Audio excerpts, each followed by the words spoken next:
you all to sing with us. La Yehudim Haita Ora. La Yehudim Haita Ora. Haita Ora. Besimcha. Besason. Vika.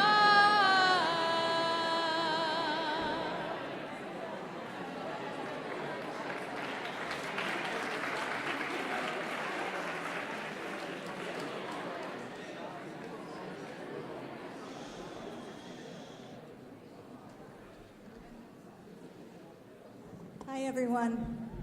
Shavua Tov. It's amazing to see all of you here. I think it was my first Bronfman summer in 1993 when I first learned from Rabbi Jim Ponet the bracha, the blessing that we recite when we see a close friend after more than a year. Baruch atah Adonai Eloheinu melech haolam mechayeh hametim. Blessed are you, Adonai, sovereign of the universe, who revives the dead. When we're reunited with a friend after more than 30 days, we recite Shechianu. We thank God for keeping us alive to reach this moment. But after more than a year, it's Tchiyat HaMetim. It's revival of the dead. I don't think this is just a liturgical way of saying, Baruch Hashem, I thought you were dead. And I like to think that we're not simply sanctifying our own solipsism.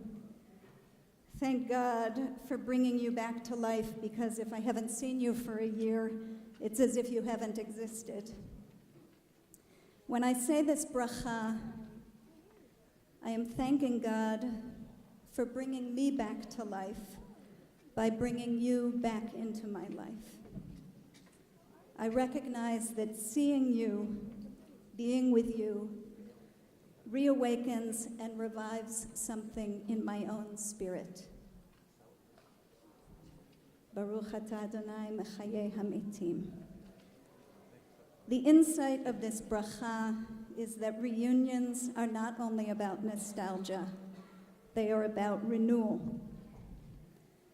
We rediscover each other and we rediscover parts of ourselves. Maybe we remember things that we'd forgotten about that sustain us and nourish us and keep us alive. Havdalah also is at its essence about a moment of renewal. If Shabbat teaches us that it's possible to stop, that it turns out that none of us is so busy or important or indispensable that we can't pause to appreciate and marvel at what we've received rather than what we've achieved, then Havdalah teaches us that it's possible to begin again. That none of us is too old or too flawed or too world-worn or weary to reawaken to life and to love. We begin Havdalah, one of the psukim with which we begin Havdalah is Hinei el Yeshuati avtach velo avchad ki ozi v'zimratia v'yehi li lishua. God is my Yeshua, my salvation. I'll be confident and not afraid. God is my song and will be forever for me a deliverance. The Hasidic master understands that verse this way. It means that there's a song in each of us that will always be there, that has in it and will always have in it the power of renewal. This is the Yeshua, the deliverance that is there for every person in every generation.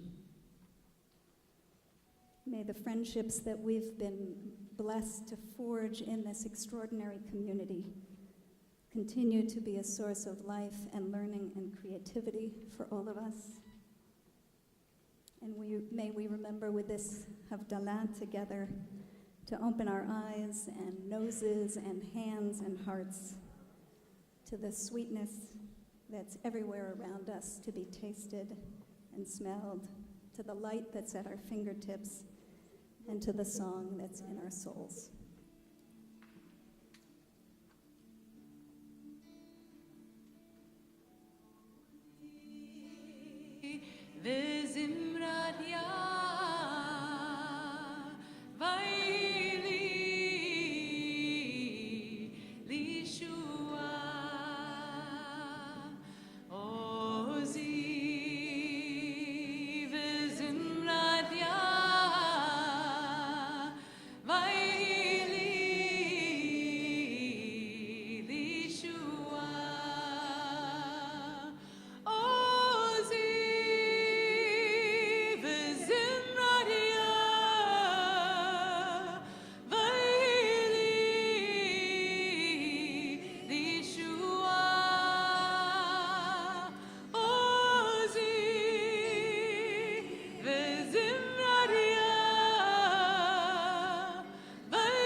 I'm from '89, the third year of the Bronfman Fellowship. So I'm in the early classes that are also known as the AKs, the Alta Cockers.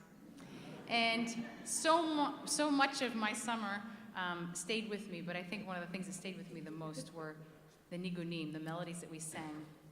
This one I learned from Rabbi Michael Paley, my Rav, and I thought it was the Bronfman nigun. And then I met other classes and they said, no, the Bronfman nigun is this nigun.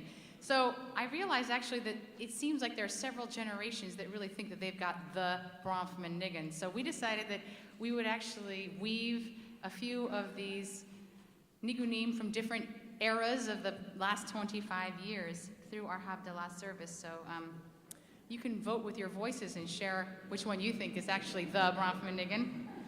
We're going to start with the one from the summer of, I don't know, I think 87, 88, 89, maybe a few more.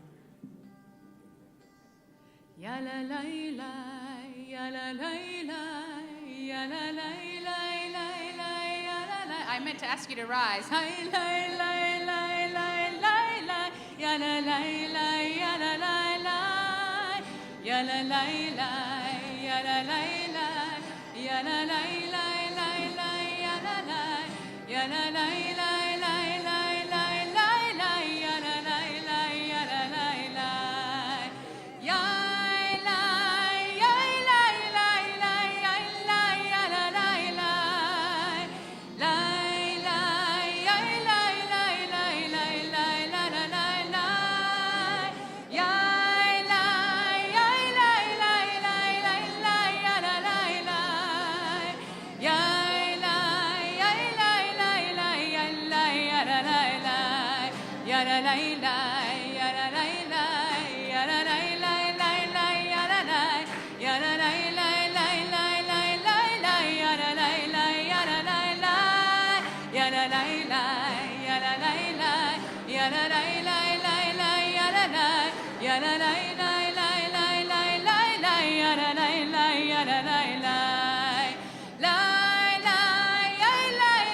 Back to Goldstein. Baruch atah Adonai Eloheinu melech haolam. Borei pri hagafen. Borei pri hagafen. Borei pri hagafen. Yai lai lai yai la la lai lai lai lai lai lai lai lai lai lai lai lai ya la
Baruch atah Adonai Eloheinu melech haolam borei minei besamim borei minei besamim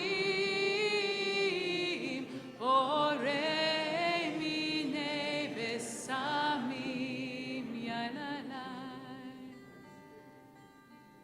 yai lai lai lai lai lai lai lai lai lai lai lai yai lai lai lai lai lai yai lai lai lai lai lai yai lai lai lai lai lai yai lai lai lai lai lai yai lai lai lai lai lai lai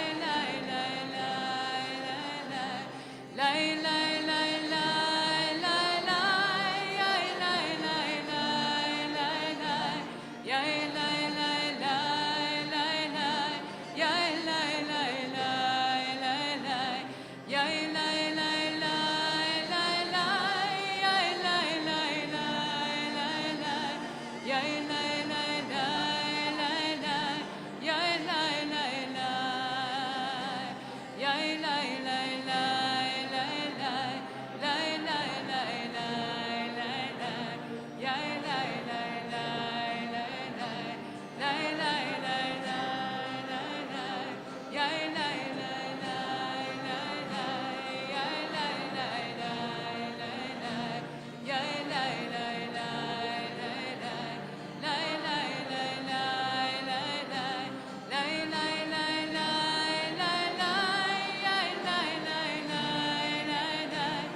Adonai Eloheinu melech haolam borei meorei ha'esh borei meorei ha'esh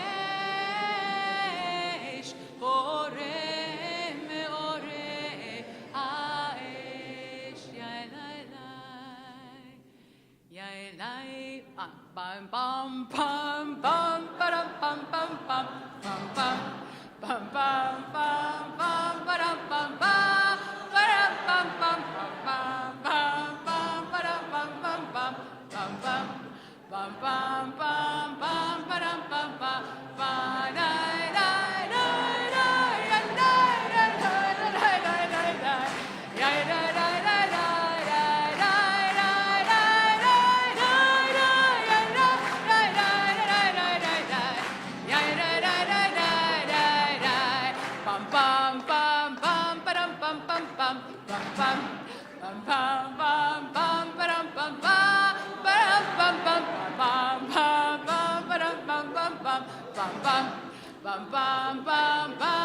bum bum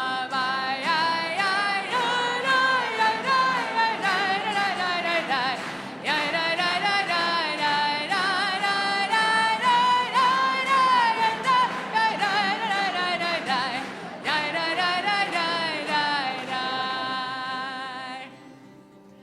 oh, they're all so good.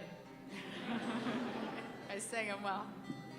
Baruch atah Adonai Eloheinu melech haolam hamavdil ben kodesh lechol ben or lechoshech ben Yisrael la'amim ben yom hashvi v'sheishet yamei ha'maaseh Baruch atah Adonai Amar להבדיל בין קודש לרוי.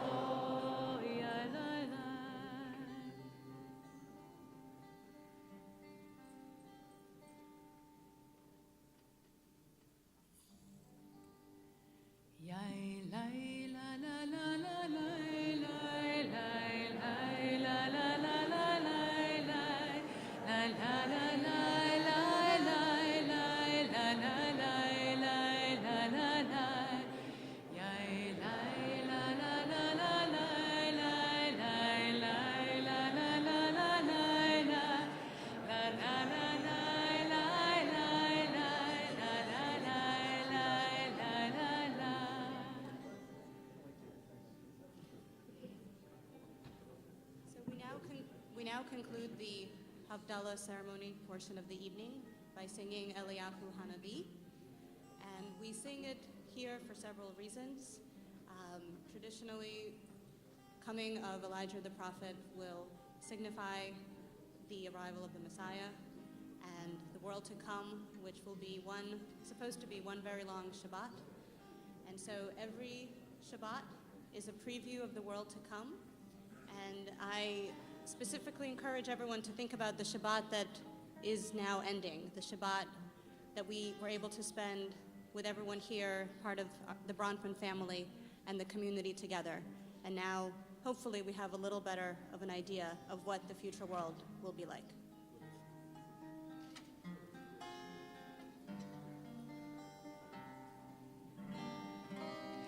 Eliyahu Hanavi, Eliyahu Adishbi, Eliyahu, Eliyahu, Eliyahu Hagiladi, Bimera veyamenu, Yavo Eleinu. Mashiach ben David, Mashiach ben David, Eliyahu Hanavi, Eliyahu Adishbi, Eliyahu, Eliyahu, Eliyahu Hagiladi. Shavua Tov.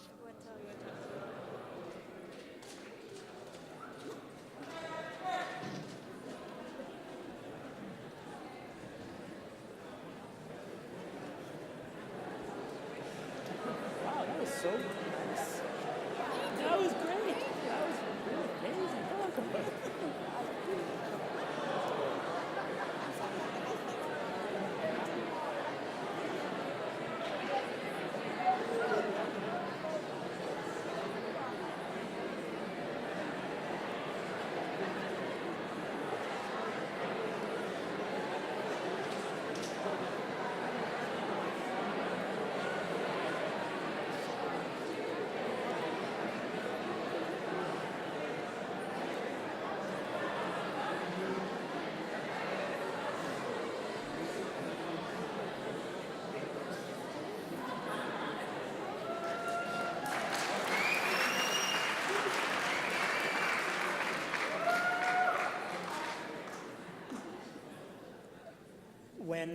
When I was asked, can everyone hear me? When I was asked to prepare a story to tell this evening in 3 short chapters, Shav Beseda? When I was asked to prepare a story for this evening in 3 short chapters, this is the one that emerged from some murky recess of my mind. But because that was so pretty, what we heard now, I feel like I have to repeat the sentence we just heard from Havdalah, which is, Bo hamavdil ben kodesh lechol. Blessed be he who differentiates the holy from the profane. Natalie was going to get undressed, and this was a big deal because Natalie was was beautiful. She was slight, and she had short black hair and dark skin. She was kind of a gorgeous Sephardic elf. And she was going to get undressed, and this was a big deal for all of us. There was a sense that something big was going to happen in our bunker, which had these beds in 3 levels, and it had these plastic bottles full of golden liquid left over from the night before when it was too dangerous to make it out to the bathroom. Natalie was going to get undressed. It was 1998, wintertime, early 1998, South Lebanon. We were in an outpost that was called the Pumpkin. We were stuck on this hilltop.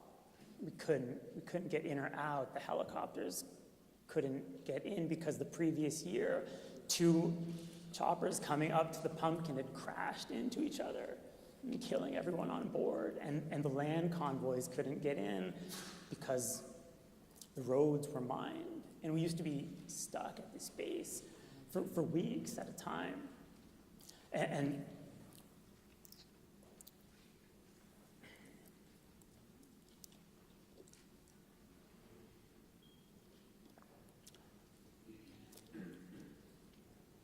we missed our parents, and we missed our girlfriends. And out of all the guys that in my platoon, none of us even had a girlfriend, which made us miss them more somehow. And it had been weeks since we saw a human being who was not a filthy man. We showered 2 minutes every week, because that was all the water we had, and we weren't allowed to take off our boots. So, we hadn't seen a woman. No women were allowed into the security zone in South Lebanon. And at that point, even a clean guy would have been, something. But even those were in short supply. And I'm telling you all of this by way of explanation of why it was such a big deal that Natalie was going to get undressed. Why I still remember it to this day. All week long, the TV had been playing promos for an episode of a miniseries that would be broadcast that night. And because of the importance of that moment and because of the events of that evening, I still remember the name of the miniseries, which is totally forgettable. No one in Israel remembers it. It was called A Whale at Sheraton Beach. And I still remember the name of the actress. Her name was Natalie Atiyah. And in the promo, you saw her about to get undressed. And think about it now, I don't know how they could get away with it, but I guess it was broadcast late at night. You would see her in the promo, it was about to happen, and then they'd cut it right when it was about to get interesting. And the idea was that you'd tune in to see the episode. And so forlorn were we, so desperate, that this was a big deal. I mean, we were up in Lebanon, we were doing guard duty for 1 hour, and then we were off for 2 and back on for 1, and all we wanted was that split second of televised nudity on a flickering television that picked up a really fuzzy signal from Israel, which was miles to the south. The television was balanced on one of the top bunks. So night fell that night, and the nights in Lebanon kind of black, malevolent soup, and they were darker than regular nights. And night fell that night, the night that this episode was supposed to be broadcast, and we were all waiting. And guys who were in an outpost that was not far from the Pumpkin were looking out at the night through a thermal sight. And thermal sights see heat instead of light, so you can see at night, and they were peering out into the darkness when they saw 3 hot shapes making their way up a riverbed, up a wadi toward our outpost, toward the Pumpkin. And No one had any business being out in the Lebanese countryside in the middle of the night. So these were guerrillas. These were terrorists. These were the guys who were here to fight. Nothing like this had ever happened since we got to Lebanon. We had never seen the enemy. And here they were, coming up slowly toward our base. And there was some radio traffic around the security zone, and an alert went off in our outpost. And we raced out of the base. We raced through the gate to this giant metal porcupine that was slumbering outside the gate of this outpost.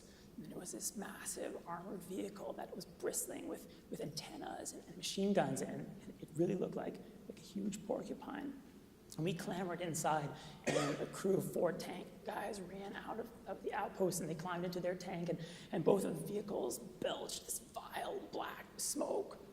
And we roared off to intercept these guys, this incoming Hezbollah cell. And you know, there are guys in my armed personnel carrier from Tel Aviv and from Rishon LeZion and from various kibbutzim, and we had a lot of questions, maybe not consciously, we had a lot of questions. Were we finally going to meet the enemy head on? Were we finally going to experience combat? Were any of us going to get killed? And I had an additional question, which was, what the hell was I doing there in the first place? I'm from Bathurst Street. Now, even if you haven't been to Bathurst Street, you know it. It's where you live if you're a Jew in Toronto. And it's a grim North American strip of convenience stores and kosher bakeries, you know it. And that's where I was from. And what was I doing in South Lebanon? What I was doing in South Lebanon had a lot to do with something that happened to me a few summers before. And what happened to me a few summers before was that I went to Israel with a group of 25 other kids. And we went all over the place. We went to Tel Aviv, and we went to Jerusalem, and we went to Degania, the first kibbutz, and we did all kinds of good stuff. I don't remember a thing, to be honest. I remember that we learned. What I remember is that we were up late. This is the picture I have, up late. It's at the Gold Sea Village. It's late at night or early in the morning, and we're laughing. We're just laughing and laughing and laughing. And I can't see a thing with a spotlight in my face, but I think that some of the people who I laughed with are probably here. Yes. But I'm sure everyone has that experience, not just 1994. Very few people, I think, can pinpoint the specific moment in their life, or a specific moment in their life that completely changed their life. And I can. It was at Rosh Hanikra, which is a point on the border between Israel and Lebanon, and these chalk cliffs, these beautiful chalk cliffs. And we were there that summer, and we were looking out at Western Galilee, and we were looking at these banana orchards and avocado orchards and the Mediterranean. And a member of the faculty that summer was standing next to me. Her name was Regina Stein. And I said, wow, this is a great view. And she said, the view from my brother's kibbutz is nicer. And that was a throwaway line. And there's no reason to even remember that line, except it came in the context of the summer, where I was having big parts of my head reprogrammed. I don't think I realized it at the time. It sounds kind of like Scientology, but it was like benign, you know? And I was starting to understand that all this was part of one thing. You know, we studied the Talmud, we studied modern Israeli poetry, and I was starting to figure out that Talmud and the state of Israel and me and New York and Edgar Bronfman, and this was all somehow part of one thing. It was kind of vast, it was old, it was exciting, and it was kind of dangerous, and I really wanted in. You know, I wanted in. I said that I don't remember a thing we learned, but that's not 100% true. I remember one thing. I've always remembered one thing. And It's a poem that Sharon, I don't actually know where you're sitting, but Sharon taught us. I remember where we were sitting. It was at the shade next to Goldstein, and this was a poem about the sacrifice of Isaac, which is one of the great moments in literature. And Abraham is about to kill his son, right? He's got the knife in his hand, and he's about to do it, and God stops his hand. I'm not going to read you the whole poem. This is just the end. יצחק המסופר לא הועלה קורבן, הוא חי ימים רבים ראה בטוב, עד אור עיניו כהה. אבל את השעה ההיא הוריש לצאצאיו, הם נולדים ומאכלת בליבם. Isaac, it is told, was not sacrificed. He lived for many days, and he saw good things until the light of his eyes went dark. But he passed that moment to his descendants, and they are born with a knife in their heart. And I love that. I love that because it was part of this understanding that everything was connected, that something that had happened or didn't even happen thousands of years before was alive, right? We had knives in our hearts, and that's a bad thing, but it felt good. That was kind of a good knife. I felt like being stabbed. I wanted to be stabbed with that knife a bit, and I've always remembered that poem. And I didn't want to give this up after the summer, so I got home back to Bathurst Street, right? And I wrote a letter to Regina's brother on this kibbutz. This was the end of the era of letters, 1994. There's probably people here who don't know what the hell I'm talking about. It was like an email, but I actually wrote it. I wrote it on a piece of paper, and I sent it to Israel, and I said, can I come to the kibbutz? And he said, sure, and I went to this kibbutz as soon as I finished high school the following year, and I worked on the kibbutz, and I stayed on the kibbutz, and I got drafted with the kids from the kibbutz, and that's how I ended up in this filthy uniform, waiting for Natalie Atiyah to get undressed. I see our 17-year-old selves as kind of space capsules, and skinny, hormonal, confused space capsules in orbit. And what the Bronfman program is, it's like a thruster. It's a controlled explosion that alters your course, right? And for some of us, it was a minor course adjustment. For others, like myself, it sent us off into space, and into other orbits, and toward other planets. And over the years, I would get these kind of garbled intergalactic radio transmissions back about people from my summer or other summers. Like, did you hear, this one guy who wrote a great novel, and she's a rabbi, and then the more mundane things, did you hear that she's making life-size puppets, and that he's doing Yiddish busking, and did you know that she's in Romania painting murals for gypsy kids, and that's a real example. And for me, one of the most extreme moments that I reached because of this course adjustment when I was 17 was this moment that I'm telling you about now, which I'm going to complete in 2 short installments as the evening progresses. And I think this weekend and this evening is an opportunity for us to kind of report back from these planets that we visited, and to hear from others who have been to other planets, and to acknowledge that were it not for that controlled explosion at that crucial and impressionable moment in our young lives, we would not have seen the things we did, and we certainly would not have seen them as we did.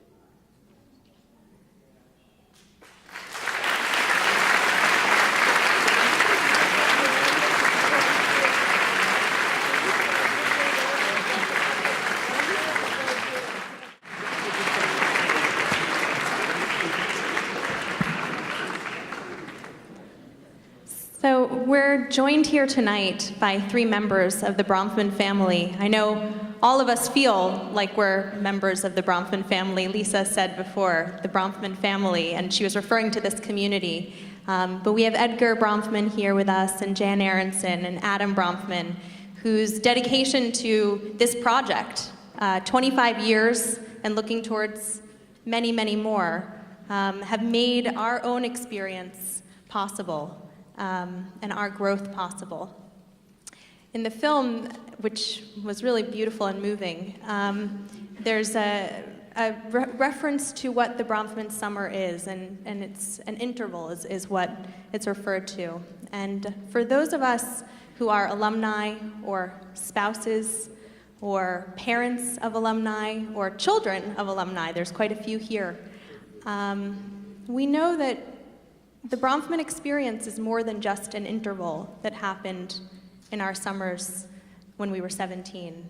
It's a place and a state of mind and a set of relationships and a way of approaching texts and a way of approaching interactions with others. And it's a way that we learned what it means to really lead by building relationships with others. And we've now, as alumni, brought that experience into the world in which each of us are living.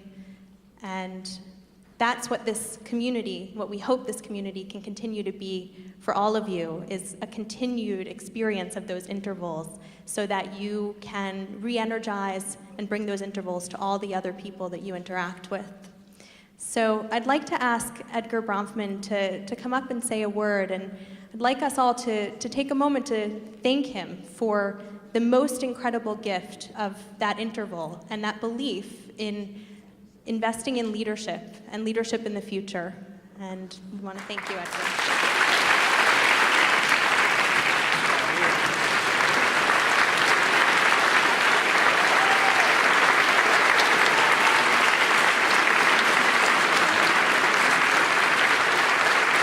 Thank you. Thank you very much. I, as you know, have a lot of children and grandchildren. And I just realized, looking at the screen tonight, I have to add 675 to it.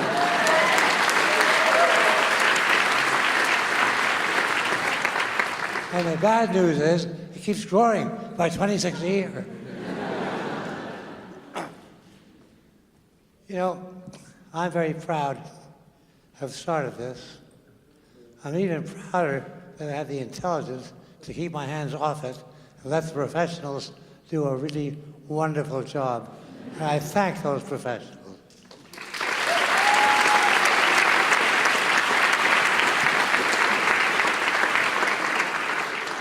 There's one thing I want to thank all of you for very specially.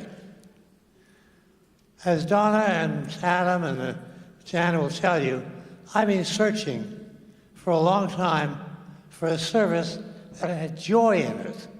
Because I think the one thing that I missed so much growing up, I was bar mitzvahed in 1942. There wasn't much to be celebrated or joyous about in those years. And so I've been looking ever since to find a service with joy. And boy, did I find one tonight. That Havdalah service was so joyful, so joyous, so everybody involved. We're going to have to learn something about that. So I thank you all very much for that.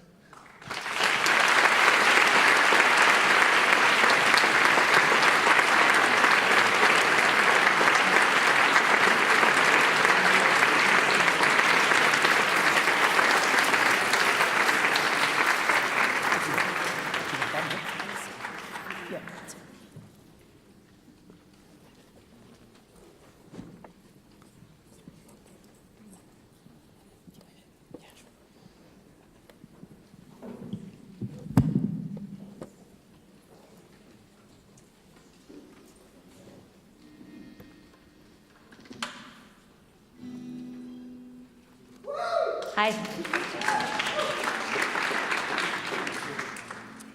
I'm Julie Geller, 91. I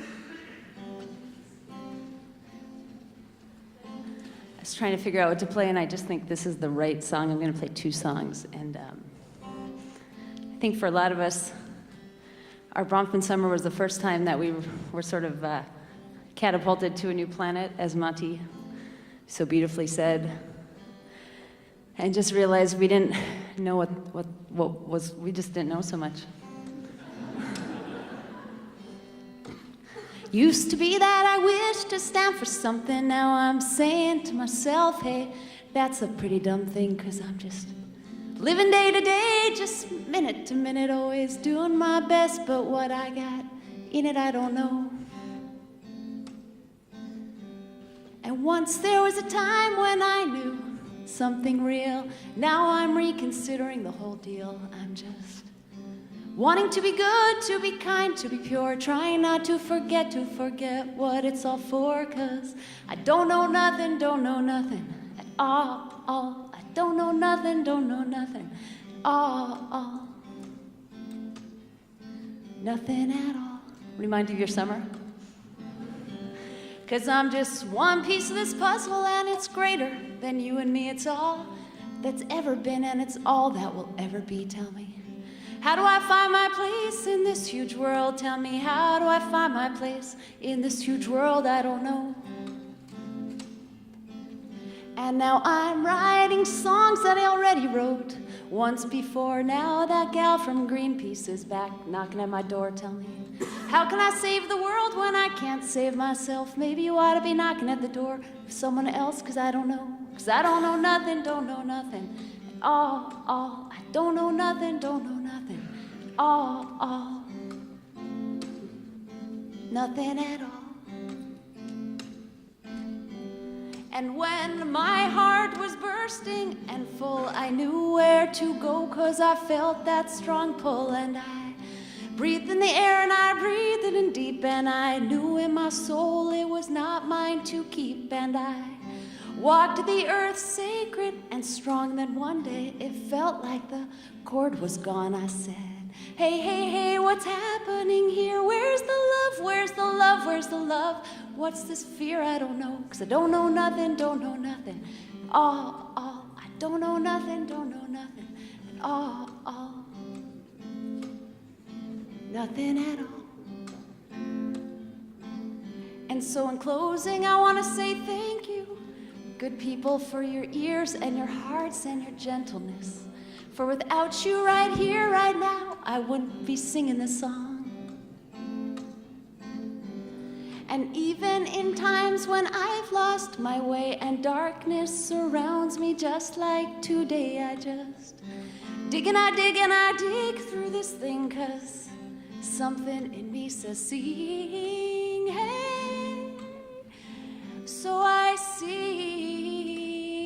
sing what I know, even though I don't know nothing at all. I don't know nothing at all. I don't know nothing at all. I don't know.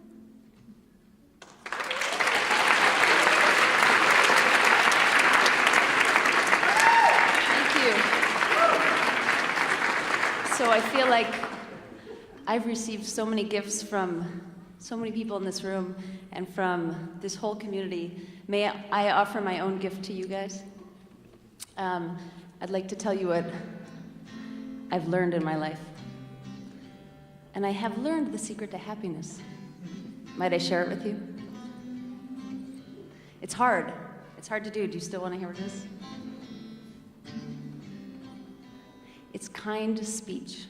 Kind speech. I've learned that if you want your life to be different or better, or if you want to be happier, be so attentive to what you say about other people and about yourself. A complaint is not kind. That's why we pray for this 3 times a day with these words. Elokai, nitzor lishoni mera usvatai, midaber mi ma Elokai. Nitzor lishoni mera usvatai, midaber ma Elokai, ניצור לשוני מרע ושפתי, מדבר מהיר מה אלוקיי. ניצור לשוני מרע ושפתי, מדבר מהיר מה. עושה שלום במרומיו, הוא יעשה שלום עלינו, עלינו ועל כל ישראל, ואמרו אמן. עושה שלום במרומיו, הוא יעשה שלום עלינו, עלינו ועל כל ישראל, ואמרו אמן, ואמרו אמן. Do you think you guys might want to try to sing that along with me? If you do, you're welcome to. If not, you don't have to.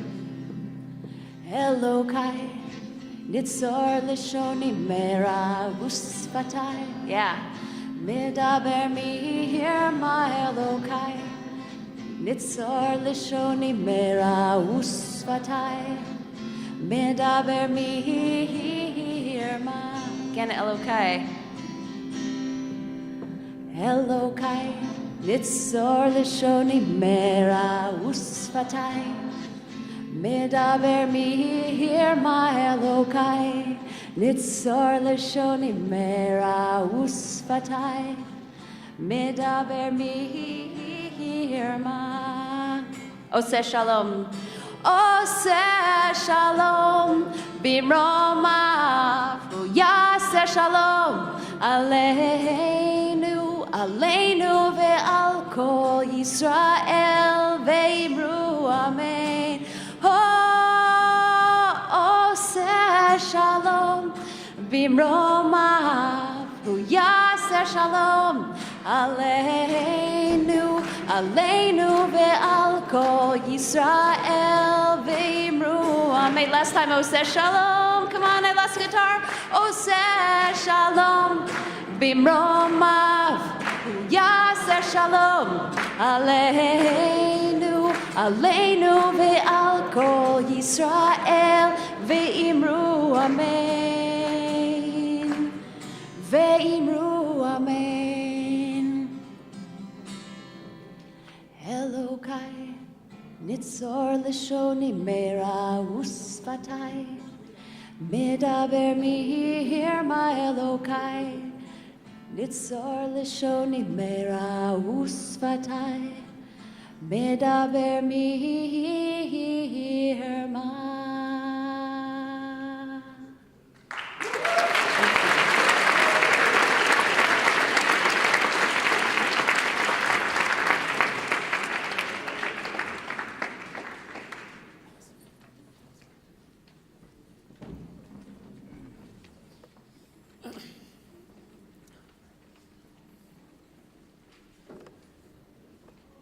So I just feel like I'm bringing everything down from here to here.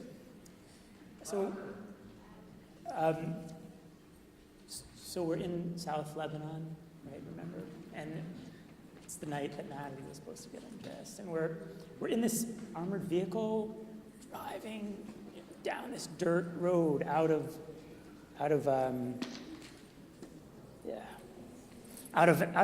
this outpost, and we're off to intercept these guerrillas who have been spotted kind of on their way up to the base, and nothing like this had happened since we had come to Lebanon. We'd never encountered the enemy, and this was it. I mean, this was the knife, man. This was the knife. And there were 5 of us inside the vehicle, including the driver, and there were 4 of us with our torsos exposed on the top, manning these 4 machine guns on the top of the vehicle. And I remember that we drove up a small hill right next to our base, and on this dirt road hemmed in by vegetation on both sides. And we kind of began to go down the slope, and just as we lost sight of our outpost, my retinas went kind of white and red. And a huge fist kind of smacked me in the face. And a split second later, there was this low thump. And I kind of blacked out, and I fell inside the vehicle, and I didn't understand what had happened. And a few seconds later, I heard the platoon commander, Harel, who was inside the vehicle, shouting into the radio, and he was shouting, "Mitan," which is what today we would call an IED.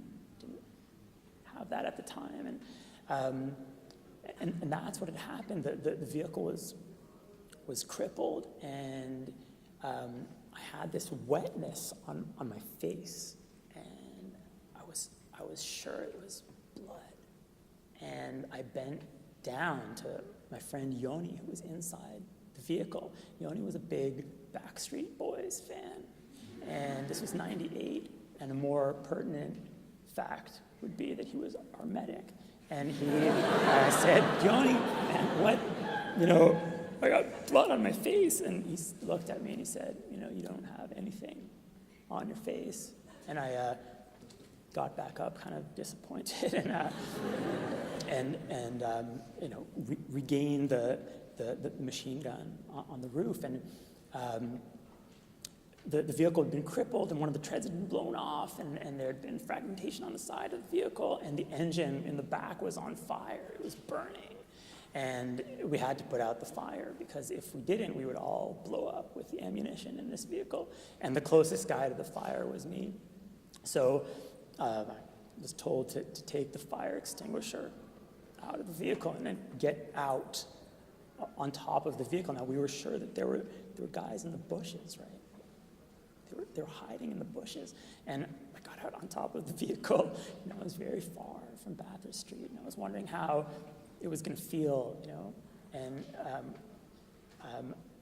I held the fire extinguisher over the engine grating, and we'd been waiting 2,000 years to have a Jewish army, and this fire extinguisher was broken. The hand it didn't have a handle. It didn't even have a handle, and so I kind of scampered back inside. I'm like, the fire extinguisher doesn't have a handle. And I got a kind of big jug of water, and I had to scramble back out and pour it into the engine, and it kind of sizzled like a barbecue, and the fire went out. And about that time, the sky started to whisper. And I know in movies, when shells come down, they whistle, right? In real life, they whisper, and it's much more frightening. The sky kind of starts to whisper, just like this. Shh. And then it gets louder. Shh. And then it gets really, really loud, and it feels like it's all around you, and then there's a concussion. And we knew that they kind of had our location more or less, so we quickly got inside the vehicle, and we closed these iron hatches on top of the vehicle, and they started shelling along this trail. They didn't seem to know exactly where we were, but they were kind of shelling in our general vicinity, and we sat there inside this vehicle. The only light was this dim green light of a radio inside, and we sat in there, the 9 of us, and we did what you do if you're 19 and you're in a situation that you do not understand. We told jokes. And we laughed. We laughed about these Hezbollah gunners who, they couldn't see anything. They drafted these guys out of schools for blind kids. Right? And there was a joke written in one of the guard posts, which really is the most eloquent reflection of the humor of those days. And what it said was, "What doesn't kill you makes you stronger. What does kill you makes your mother stronger." That was like the height of the humor of those days, and we sat inside this vehicle, and something about it, in retrospect, was, it was like Bronfman. We were here. We were these young Jews in the dark, kind of laughing like crazy.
26 young Jews gather in New York as they prepare to embark on a journey that will change their lives forever. Oh, hey. Hi, I'm David. I'm a traditional modern Orthodox Jew from Manhattan. I'm Alex, from West. I don't really know anything about Judaism. Wow, this is so cool. I've never met an actual Orthodox Jew before. Or conservative Jew. Or Reform Jew. Hi, I'm a Reconstructionist, feminist, Buddhist guitarist. Yeah, another typical Rico Fembugu Jew. Is this BYFP? BYFI? Bronfman Youth Fellowships in Palestine. I don't recognize the state of Israel. Me neither. I look at a map, I'm totally baffled. Don't know where it is. Well, I wrote and designed and curated the first ever feminist Haggadah, and I organized a summer camp that brings Palestinian refugees from the West Bank together with Jews from Connecticut, and we find out who has a harder time dealing with Israelis. So what's the plan for today? I don't think I saw the schedule. Well, looking at the schedule, we're having a luncheon and then a text study discussion and then an introductory meeting and then a discussion about the introductory meeting and then 2 more discussions and then going on to the next page, we have a meal and then a discussion about the meal and then a discussion about whether we have too many, not enough, or just the right amount of discussions and then Shabbos dinner. Hi, Carlton Rosenzweig, Republican, hardcore supporter of the State of Israel. I'm the Canadian. Ah, the Canadian. I am really looking forward to this trip. 2 of my siblings have done it already, and they've given me all the opinions I need to argue with. I'm just excited because it says we're going to discuss what it means to be Jewish, and I've always wondered what that word means. Jew-ish. I already left Canada, so most of the value of the trip has already been gained. Well, we better go to our pre-luncheon discussion. I've never seen an uncircumcised penis before. Circumcised penis? I've never seen a circumcised penis before. 5 years later,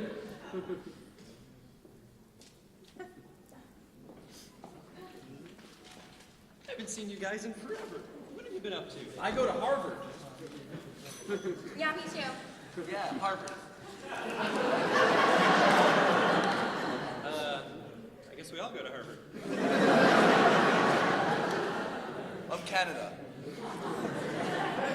I go to McGill.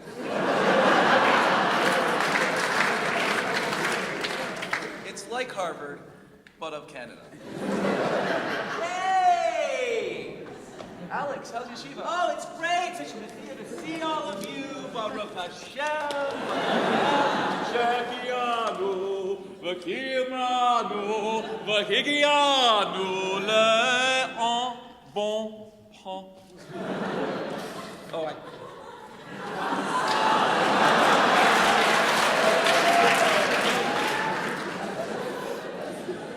So, what are y'all been up to?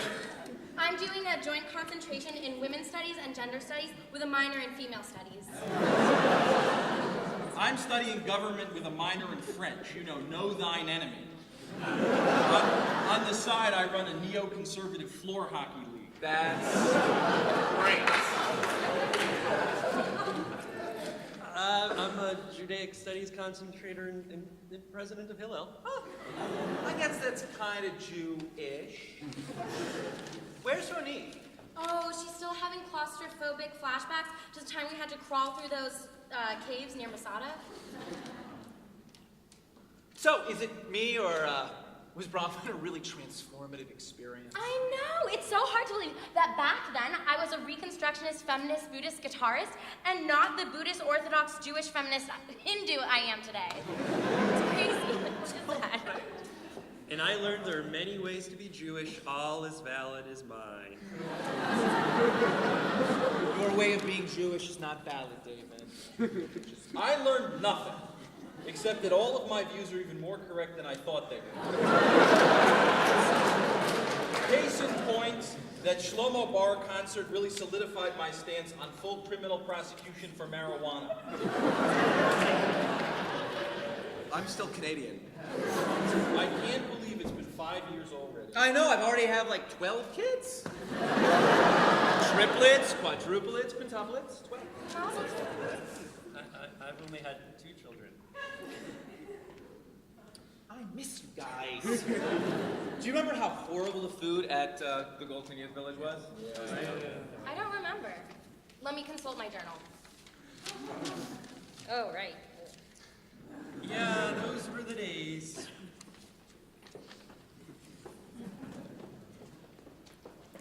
Five years later, Hey! Are you still a rabbi? No, I'm gay.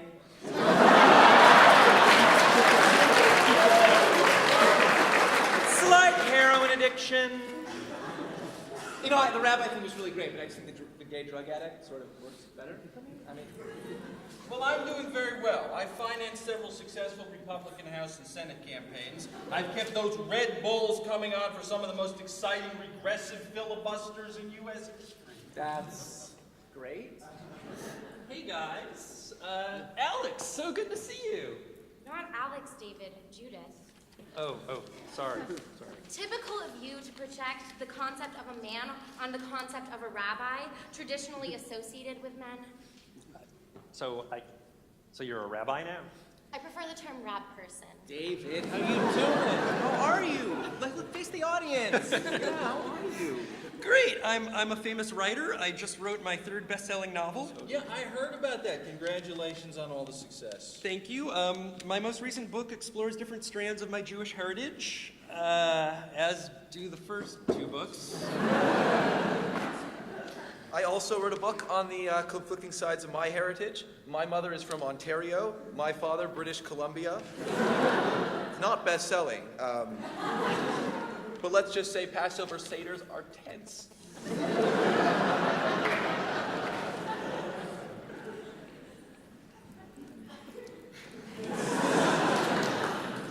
yet another 5 years later,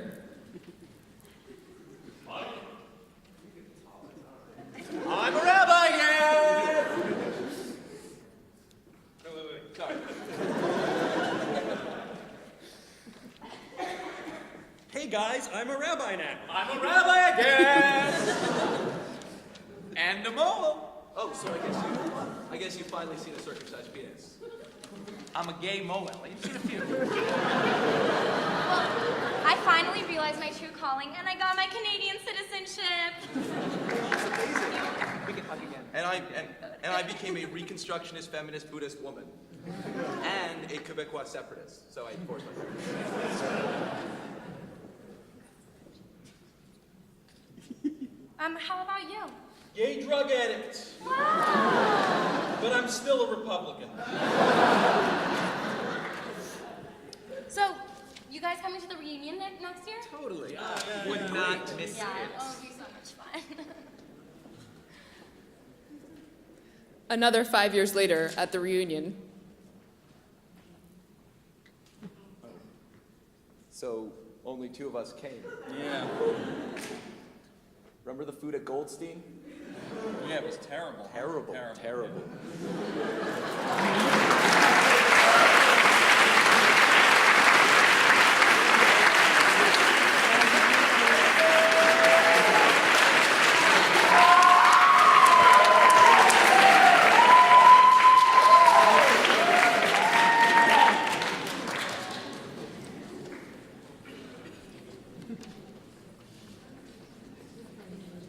See, sometimes I'm scared of the word community.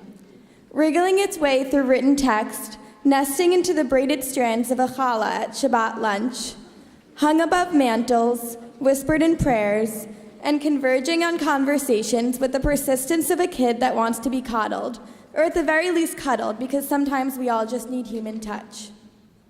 Community. It's a jumble of letters that grew with me, the syllables breathing in life as my limbs lengthened towards something I think they call adulthood.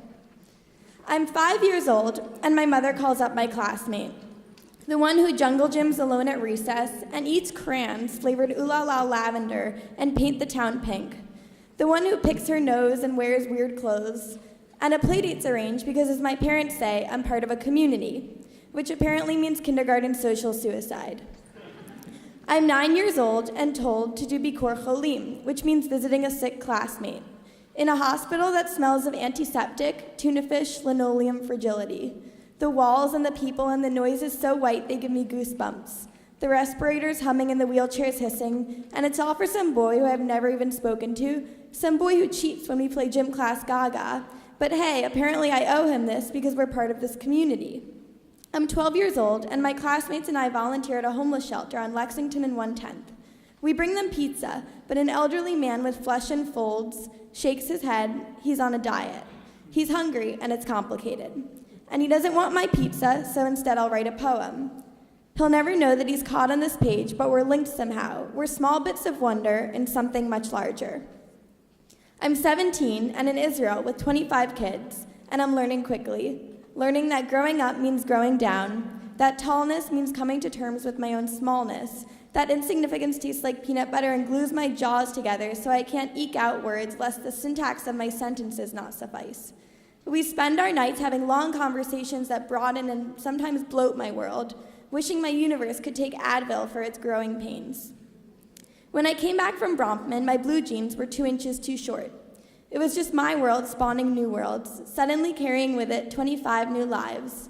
Some who I'd barely spoken to, some who cheated at Gaga, some on pizza-free diets, and some I'd never really know, but all who I loved. My 64 colors of Crayola.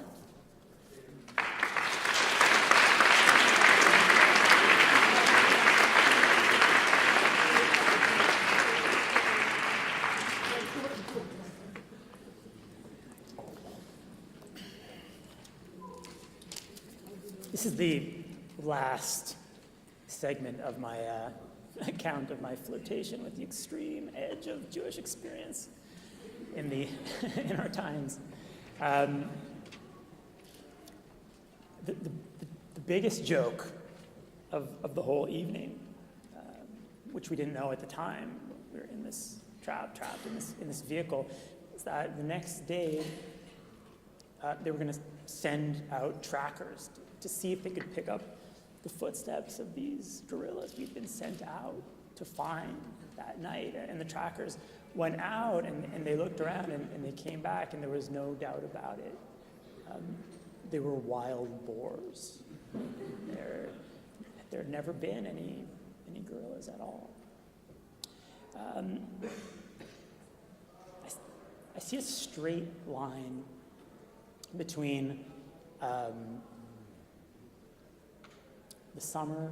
my summer 18 years ago, laughing at night, and that bizarre evening a few years later, laughing at night, right? And this evening, we're all kind of laughing at night, and I see now a straight line between Isaac and Chaim Guri and my life then in 1994 and my life now 18 years later, which continues to be altered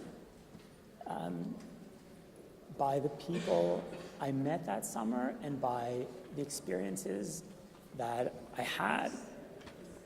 And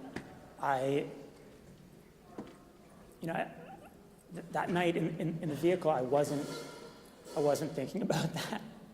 I wasn't really thinking about Bronfman, about these lines, these historical lines that I see running through, history, in which I've spent a lot of my adult life trying to write about, trying to put it all together in one story.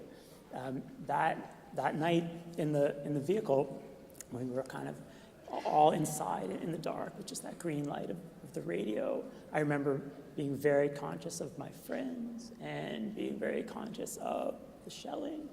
And also, I might have been conscious of the deep injustice of being trapped in this vehicle with 8 other men when about 300 yards away on a flickering television screen on the 3rd bunk, surrounded by soldiers, Natalie Attia got undressed.